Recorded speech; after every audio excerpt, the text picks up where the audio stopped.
Praise of Decay would be one of those songs for sure, because I mean, certainly it meant something when you wrote it, but it means something completely different now. Right. And what's interesting I find about that particular song is that when you listen to it, it's very counterintuitive, in praise of decay. Right. Right. Yeah. And yet it's hopeful. Yeah. Okay, but this is the genius of Malcolm Guite. Yes. Who the lyric is my adaptation of a poem that he wrote, and a reflection that he wrote for the poem. So that my lyric is a bit of both. It's not trying to sort of reproduce his poem. It's borrowing from it. Right.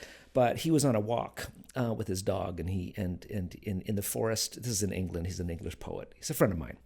And in the mottled leaves, he saw a plastic bag, right? And so amongst these rotting things that are going to die and decay and smell moldy and all that kind of stuff, new life is going to spring, right? That becomes the fertile, fecund soil. The fact that something dies and rots makes new life possible. That plastic bag's not gonna. The thing that is vulnerable to decay and death actually means new life is going to happen. The thing that is invulnerable to decay and death is going to actually interrupt the possibilities of life, right? And so then he writes this whole thing in praise of decay. Perhaps it's not so bad if things decay.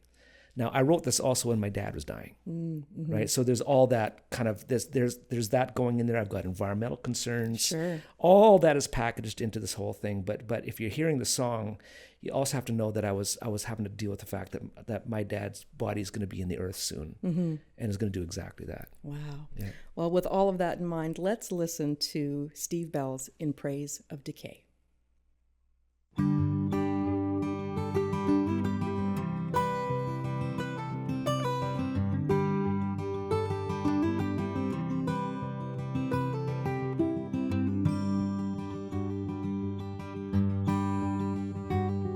There are older ways of living, much wiser than the ways we've known.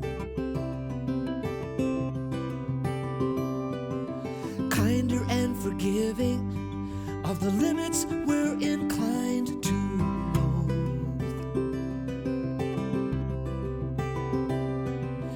Native to this land that God has given us to grow, the seeds of love, the shoot of faith, the tree of hope.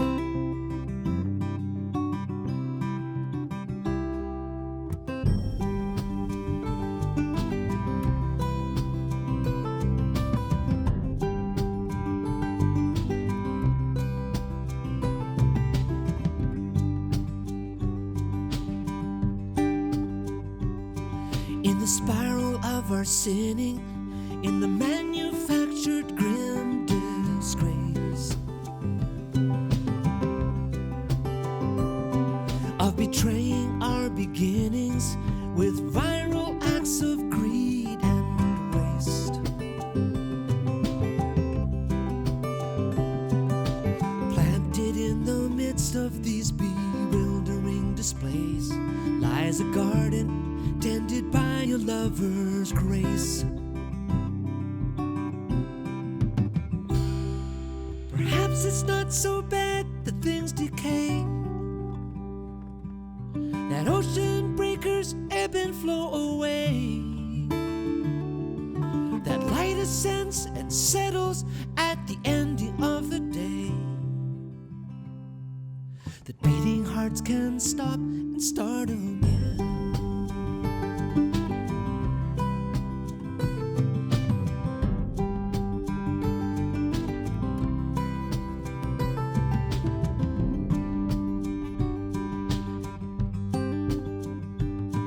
There's a reverence unfolding from the secrets of the lowly and least, and the arts of better knowing, of letting go and planting seeds.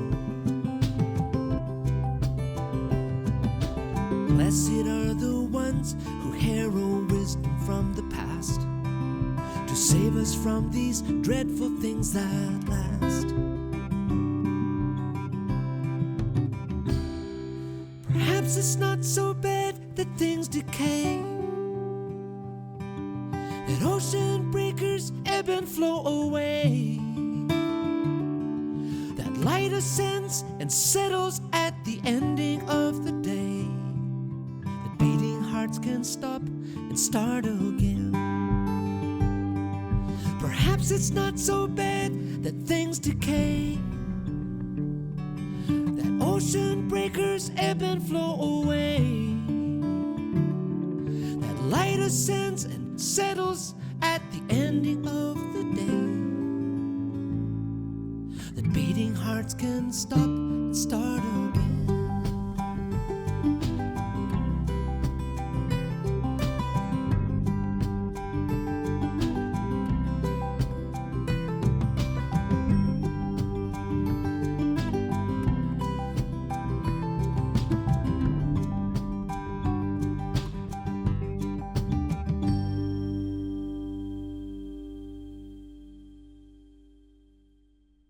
So that was Steve Bell's In Praise of Decay off of his Wouldn't You Love to Know album. And we're in conversation with Steve Bell about the album.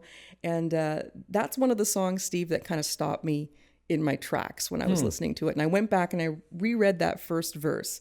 There are older ways of living, much wiser than the ways we know, kinder and forgiving of the limits we're inclined to loathe. I know that we have said that this was written before COVID, but what a word for now. Yes. You know what? The whole modern project is a rebellion against our limitedness, against finitude. Yes. You know, we want to be the superhuman. We want to have mastery over creation. We want to have mastery over our own bodies. We want to have mastery over each other. And you know that comes from fear too, right? Because we don't want to face the fact that we end. Yep. But Malcolm's poem reminds us by looking at, but what's the ugly thing in the forest? The thing that won't die or the thing that will die, right? The thing that won't die is the problem. And so coming up against, again, limitations is kind of, it's built into the fabric of the cosmos. And there's a way that, and now that my dad has passed away, for example, and he's literally and metaphorically decayed, Yes. Those memories are becoming more and more fecund all the time. And when people say, you know, but they still live on, you know, you sort of think, well, that's what you say to people to comfort, you know, them, when the truth is they don't. Right. The truth is they do.